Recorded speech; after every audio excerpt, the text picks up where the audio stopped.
Chapter 18 of A Little Princess. I Tried Not to Be. It was pretty comfortable Mrs. Carmichael who explained everything. She was sent for at once, and came across to the square to take Sarah into her warm arms, and make clear to her all that had happened. The excitement of the totally unexpected discovery had been temporarily almost overpowering to Mr. Carrisford, in his weak condition. "'Pon my word," he said faintly to Mr. Carmichael, when it was suggested that the little girl should go into another room. "I feel as if I do not want to lose sight of her." "I will take care of her," Janet said, "and mamma will come in a few minutes." and it was Janet who led her away. "We're so glad you are found," she said. "You don't know how glad we are that you are found." Donald stood with his hands in his pockets, and gazed at Sarah with reflecting and self-reproachful eyes. "If I had just asked what your name was when I gave you my sixpence," he said, "you would have told me it was Sarah Crewe, and then you would have been found in a minute." Then Mrs. Carmichael came in. She looked very much moved, and suddenly took Sarah in her arms and kissed her. "You look bewildered, poor child," she said, "and it is not to be wondered at." Sarah could only think of one thing. "Was he she said, with a glance toward the closed door of the library. the wicked friend? Oh, do tell me." Mrs. Carmichael was crying as she kissed her again. She felt as if she ought to be kissed very often, because she had not been kissed for so long. "He was not wicked, my dear," she answered. "He did not really lose your papa's money. He only thought he had lost it, and because he loved him so much, his grief made him so ill that for a time he was not in his right mind. He almost died of brain fever, and long before he began to recover, your poor papa was dead." "And he did not know where to find me," murmured Sarah. "and I was so near." "He believed you were in school in France," Mrs. Carmichael explained, "and he was continually misled by false clues. He has looked for you everywhere. When he saw you pass by, looking so sad and neglected, he did not dream that you were his friend's poor child, but because you were a little girl too, he was sorry for you, and wanted to make you happier, and he told Ram Dass to climb into your attic window and try to make you comfortable." Sarah gave a start of joy. Her whole look changed. "Did Ram Dass bring the things?" she cried out. "Did he tell Ram Dass to do it? Did he make the dream that came true?" "Yes, my dear, yes. He is kind and good, and he was sorry for you, for little lost Sarah Crewe's sake."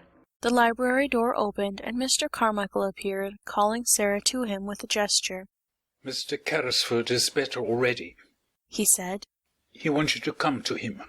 Sarah did not wait. When the Indian gentleman looked at her as she entered, he saw that her face was all alight. She went and stood before his chair, with her hands clasped together against her breast. "You sent the things to me," she said in a joyful, emotional little voice. "the beautiful, beautiful things. You sent them." "Yes, poor child, I did," he answered her.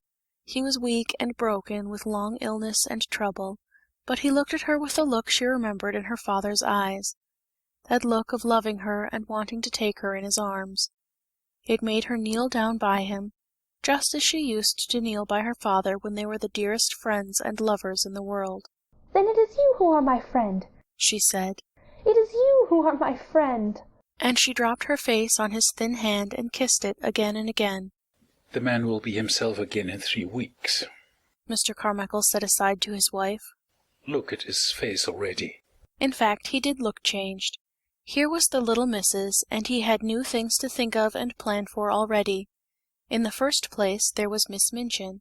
She must be interviewed and told of the change which had taken place in the fortunes of her pupil. Sarah was not to return to the seminary at all. The Indian gentleman was very determined upon that point. She must remain where she was, and Mr. Carmichael should go and see Miss Minchin himself. "I am glad I need not go back," said Sarah. "She will be very angry. She does not like me, though perhaps it is my fault because I do not like her." But, oddly enough, Miss Minchin made it unnecessary for Mr. Carmichael to go to her.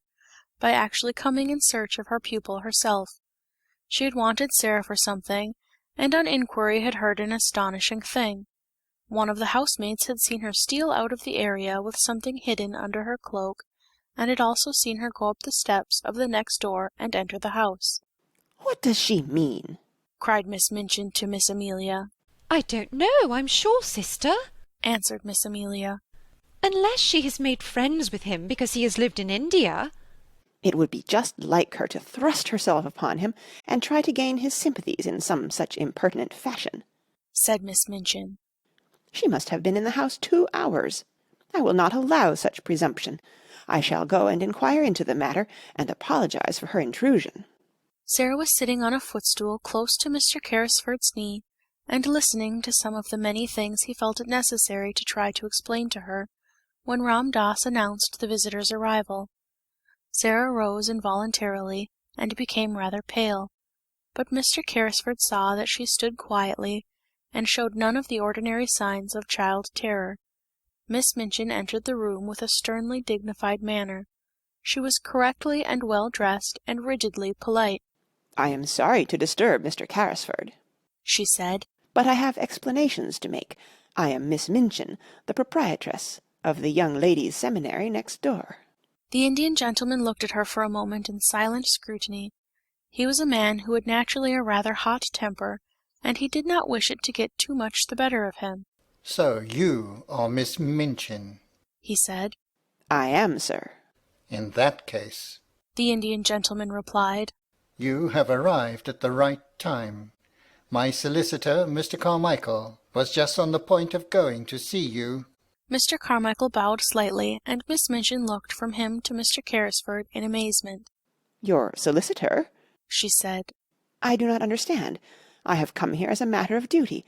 I have just discovered that you have been intruded upon through the forwardness of one of my pupils, a charity pupil. I came to explain that she intruded without my knowledge." She turned upon Sarah. "Go home at once," she commanded indignantly. "You shall be severely punished. Go home at once." The Indian gentleman drew Sarah to his side and patted her hand. "She is not going."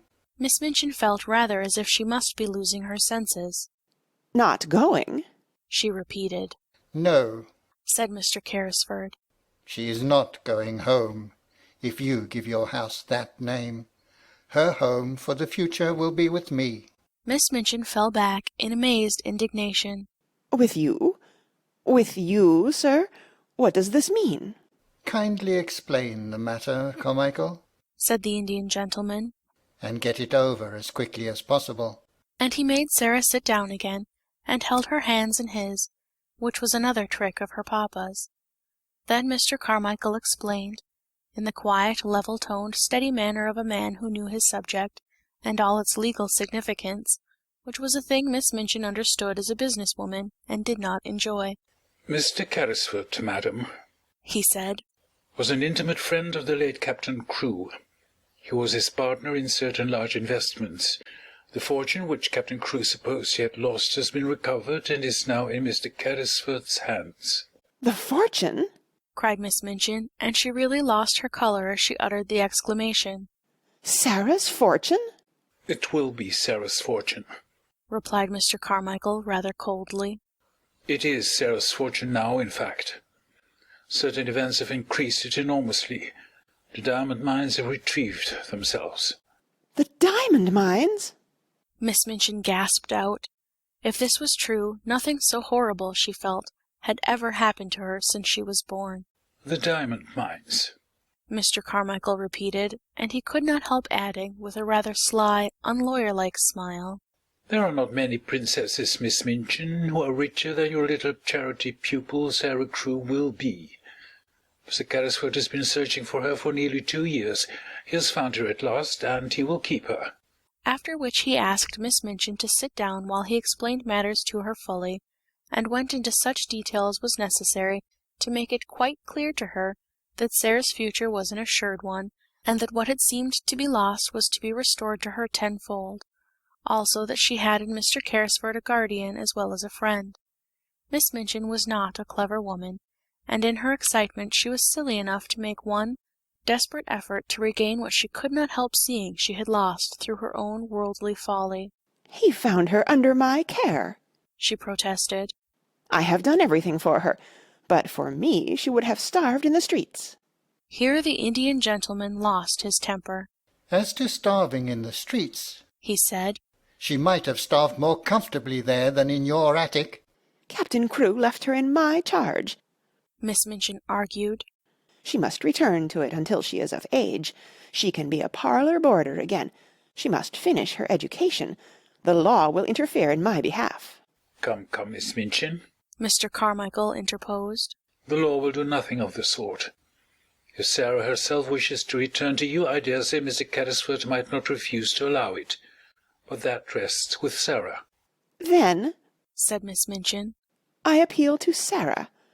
I have not spoiled you, perhaps," she said awkwardly to the little girl, "but you know that your papa was pleased with your progress, and I have always been fond of you."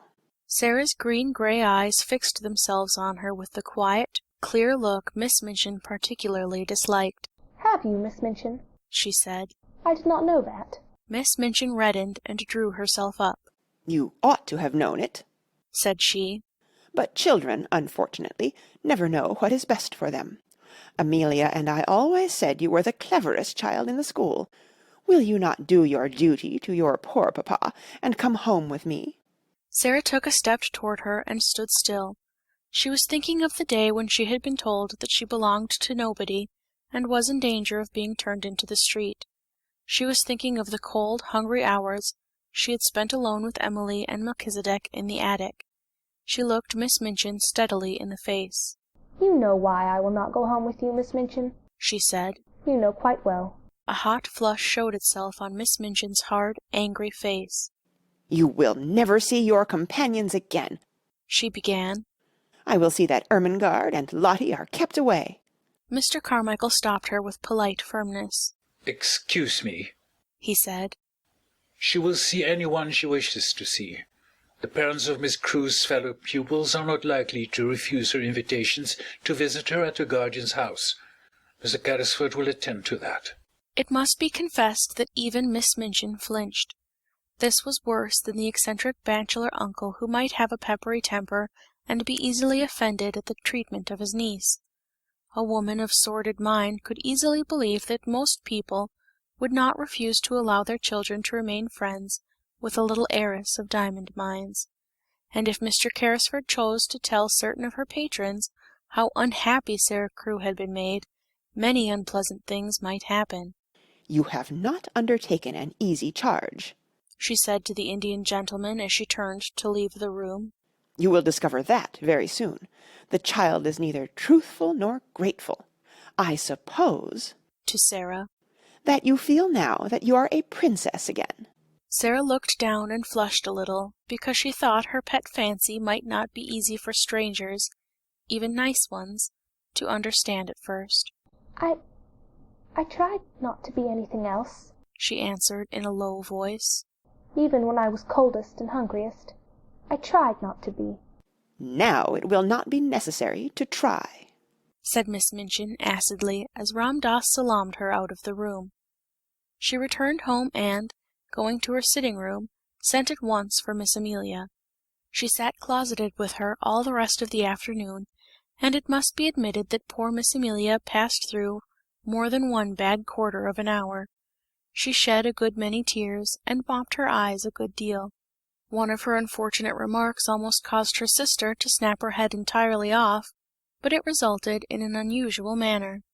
"I'm not as clever as you, sister, and I am always afraid to say things to you for fear of making you angry. Perhaps if I were not so timid it would be better for the school and for both of us. I must say I've often thought it would have been better if you had been less severe on Sarah Crewe, and had seen that she was decently dressed and more comfortable. I know she was worked too hard for a child of her age, and I know she was only half fed." "How dare you say such a thing?" exclaimed Miss Minchin. "I don't know how I dare," Miss Amelia answered with a kind of reckless courage. "but now I've begun I may as well finish, whatever happens to me. The child was a clever child and a good child, and she would have paid you for any kindness you had shown her. But you didn't show her any. The fact was she was too clever for you, and you always disliked her for that reason. She used to see through us both." "Amelia!" gasped her infuriated elder, looking as if she would box her ears and knock her cap off, as she had often done to Becky. But Miss Amelia's disappointment had made her hysterical enough not to care what occurred next. "She did! She did!" she cried. "She saw through us both. She saw that you were a hard-hearted, worldly woman, and that I was a weak fool, and that we were both of us vulgar and mean enough to grovel on our knees before her money, and behave ill to her because it was taken from her, though she behaved herself like a little princess even when she was a beggar. She did, like a little princess." And her hysterics got the better of the poor woman, and she began to laugh and cry both at once, and rock herself backward and forward in such a way as made Miss Minchin stare aghast. "And now you've lost her," she cried wildly. "and some other school will get her and her money, and if she were like any other child she'd tell you how she's been treated, and all our pupils would be taken away and we should be ruined. And it serves us right, but it serves you right more than it does me, for you are a hard woman, Maria Minchin. You're a hard, selfish, worldly woman." And she was in danger of making so much noise with her hysterical chokes and gurgles that her sister was obliged to go to her and apply salts and sal volatile to quiet her, instead of pouring forth her indignation at her audacity. And from that time forward, it may be mentioned, the elder Miss Minchin actually began to stand a little in awe of a sister who, while she looked so foolish, was evidently not quite so foolish as she looked, and might, consequently, break out and speak truths people did not want to hear. That evening, when the pupils were gathered together before the fire in the schoolroom, as was their custom before going to bed, Ermengarde came in with a letter in her hand, and a queer expression on her round face. It was queer because, while it was an expression of delighted excitement, it was combined with such amazement as seemed to belong to a kind of shock just received. "What is the matter?" cried 2 or 3 voices at once. "Is it anything to do with the row that has been going on?" said Lavinia eagerly. "There has been such a row in Miss Minchin's room. Miss Amelia has had something like hysterics and has had to go to bed." Ermengarde answered them slowly, as if she were half stunned. "I have just had this letter from Sarah," she said, holding it out to let them see what a long letter it was. From Sarah! Every voice joined in that exclamation. "Where is she?" almost shrieked Jessie. "Next door," said Ermengarde, still slowly. "with the Indian gentleman." Where? Where? Has she been sent away? Does Miss Minchin know? Was the row about that? Why did she write? Tell us. There was a perfect babel, and Lottie began to cry plaintively. Ermengarde answered them slowly, as if she were half plunged out into what, at the moment, seemed the most important and self-explaining thing. "There were diamond mines," she said stoutly. "There were. Open mouths and open eyes confronted her. They were real." She hurried on. "It was all a mistake about them. Something happened for a time, and Mr. Carrisford thought they were ruined."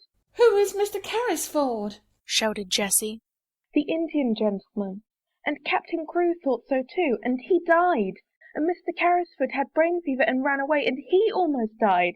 And he did not know where Sarah was. And it turned out that there were millions and millions of diamonds in the mines, and they belonged to her when she was living in the attic with no one but Melchizedek for a friend, and the cook ordering her about. And Mr. Carrisford found her this afternoon, and he has got her in his house, and she will never come back, and she will be more of a princess than she ever was, and 150,000 times more. And I am going to see her tomorrow afternoon there." Even Miss Minchin herself could scarcely have controlled the uproar after this. And though she heard the noise, she did not try. She was not in the mood to face anything more than she was facing in her room, while Miss Amelia was weeping in bed. She knew that the news had penetrated the walls in some mysterious manner, and that every servant and every child would go to bed talking about it.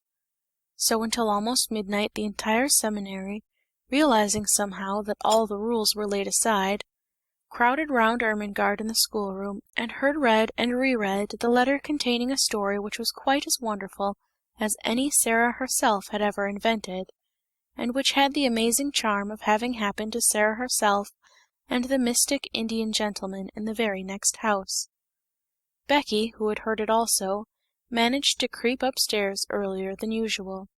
She wanted to get away from people and go and look at the little magic room once more. She did not know what would happen to it. It was not likely that it would be left to Miss Minchin. It would be taken away, and the attic would be bare and empty again. Glad as she was for Sarah's sake, she went up the last flight of stairs with a lump in her throat and tears blurring her sight. There would be no fire tonight, and no rosy lamp, no supper, and no princess sitting in the glow reading or telling stories. No princess. She choked down a sob as she pushed the attic door open, and then she broke into a low cry. The lamp was flushing the room, the fire was blazing, the supper was waiting, and Ram Das was standing smiling into her startled face. "Missy Sahib remembered," he said. "She told the Sahib all. She wished you to know the good fortune which has befallen her. Behold, a letter on the tray. She has written. She did not wish that you should go to sleep unhappy. The Sahib commands you to come to him tomorrow. You are to be the attendant of Missy Sahib. Tonight I take these things back over the roof." And having said this with a beaming face, he made a little salaam and slipped through the skylight with an agile silentness of movement, which showed Becky how easily he had done it before. Chapter 19